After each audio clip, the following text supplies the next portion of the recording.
আসসালামু আলাইকুম। আজকে ঠিক এখন যখন ভিডিও করছি এখন বাজে 5:30। আমাদের এখানে ইফতার আর আধা ঘন্টা 40 মিনিট পরই। তো আমাদের হাতে সময় আছে চট্টগ্রাম ভার্সিটি ডিমিলেটের জন্য ঠিক 1 সপ্তাহ, এবং এই সপ্তাহর জন্য আছে একদিন একদিন আছে শুক্রবারের দিনটা বাদ দিচ্ছি। ওই দিন এমনিতেও হয়তো অনেকের পড়া হবে না, শনিবারে যেহেতু পরীক্ষা, মানে শনিবারে সি ইউনিটের পরীক্ষা। সো অনেকের নাও হতে পারে, তাদের জন্য অ্যাডভান্টেজ। আমার যেমন আছে সি ইউনিটের পরীক্ষা, যদিও আমি সি ইউনিটের পরীক্ষাটা দিচ্ছি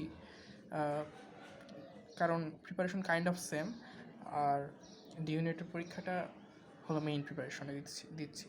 তো ডি ইউনিটের একটা জিনিস লক্ষ্য করলাম, প্রশ্ন ব্যাংক সলভ করার সময় যে আইকিউ, হ্যাঁ মানে বিশ্লেষণী দক্ষতা যেটা বলছি আমরা, এইখানকার প্রত্যেকটা প্রশ্ন আর যেই ধারাটা, এটা রিপিটেশন যেটা হচ্ছে, এইটা কিন্তু অনেক আকর্ষণীয়। যে আমাদের কয়েকটা প্রশ্ন কয়েকটা বছরের করলেই প্রত্যেকটা বছরের আমাদের আইকিউটা সলভ করা হয়ে যাচ্ছে।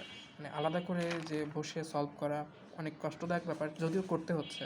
না করলে ব্যাপারটা কেমন কেমন লাগে যে হ্যাঁ না সবাই করে যাচ্ছে, পান করি। অনেকে দেখলাম ফেসবুকে যে তাদের শেষ, আমার এখনও শেষ হয়নি, আমার হয়তো আরও একদিন লাগবে।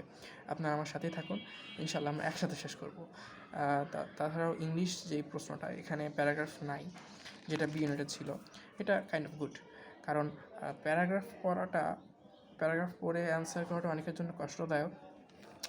আমার জন্য অবশ্য অ্যাডভান্টেজ ছিল, কারণ প্যারাগ্রাফ থেকে আমি যত জায়গায় পরীক্ষা দিছি, আমি যতগুলো প্রশ্নের অ্যান্সার করছি সবগুলোই মোটামুটি ঠিক হয়েছে।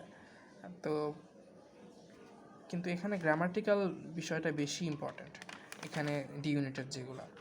আর তাছাড়া বাংলার এগুলো খুবই সারফেস লেভেলের প্রশ্ন, আবার অনেকগুলো একটু ডেপথ থেকে আসছে। যেমন বাংলা ফার্স্ট পেপার বইয়ের থেকে দেখা যাচ্ছে যে কবি পরিচিতির ভিতর থেকে একটা কবির কোন গ্রামে জন্ম সেই এত দূর পর্যন্ত চলে গেছে। সো বাংলার এক্ষেত্রে বাংলা ফার্স্ট পেপার বইটা অনেক প্রায়োরিটি দিতে হবে। ইংলিশের ক্ষেত্রে ফার্স্ট পেপার না পড়লেও হবে, এখানে আমরা এমনিতে পড়েও আসছি ঢাবির জন্য। সো এখানে জাস্ট ইংলিশের জন্য আমরা গ্রামাটিক্যালে ফোকাস দিব। আর জিকের জন্য মোটামুটি আমরা সাম্প্রতিক বিষয়গুলো একটু দেখবো হালকা পাতলা, আর কোয়েশ্চেন সলভ করলেই হবে। আর আইকিউর জন্য ইনাফ হচ্ছে এই প্রশ্ন ব্যাংকটাই। ঠিক আছে, ধন্যবাদ।